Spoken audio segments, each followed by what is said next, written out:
So in chapter 13, verses 1 through 10, you see the introduction of the first beast, which is the Antichrist.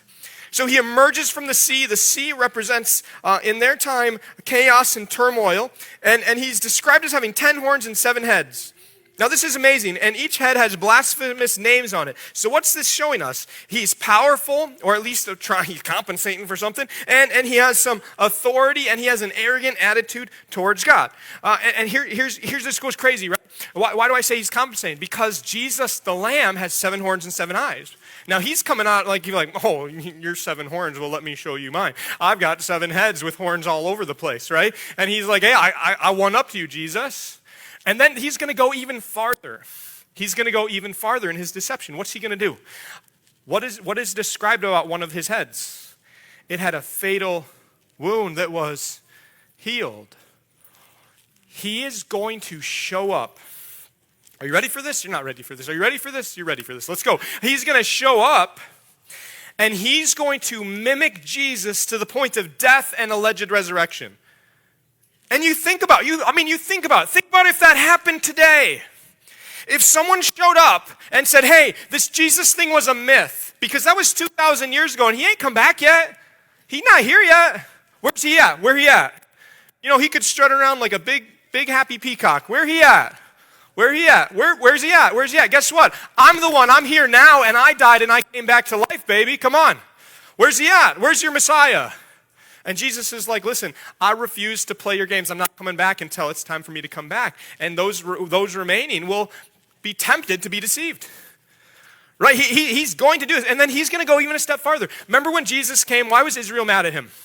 See, when Jesus came the first time, he came into first century Israel. First century Israel was under the thumb of Rome. They had some independence, but they were under the thumb of Rome, right? Say the thumb of Rome. They were under the thumb of Rome, and so they were waiting for a Messiah. What did they want this Messiah to do? They wanted this Messiah to become a political leader, to lead the uprising and conquer Rome so they could be their own empire. And then guess what? Jesus looked like the guy who could fit the bill. At Jesus' peak popularity, the people were like, whoa, hold on. This is the guy. Look how he's uniting us. Look at how he speaks with authority. Look at his power. Look at the awe and the wonder. And they're like, this is him. There was one moment in the Gospels where they tried to force Jesus. You guys remember this? They tried to force him to be their king for a minute. And Jesus is like, peace out. I'm out. This is not what I'm here for. And they tried to do that with Jesus. And when Jesus showed them, hey, listen, I refuse to be the Savior you want because I demand to be the Savior you need, they became enraged. That's when they decided to kill him. They're like, he's like, listen, I'm not going to save you for the short stint of your life by overcoming Rome. I got bigger fish to fry. I'm going straight to the source. I'm going to take down sin. I'm going to take down death. I'm going to take down the grave. I'm going to take down the devil.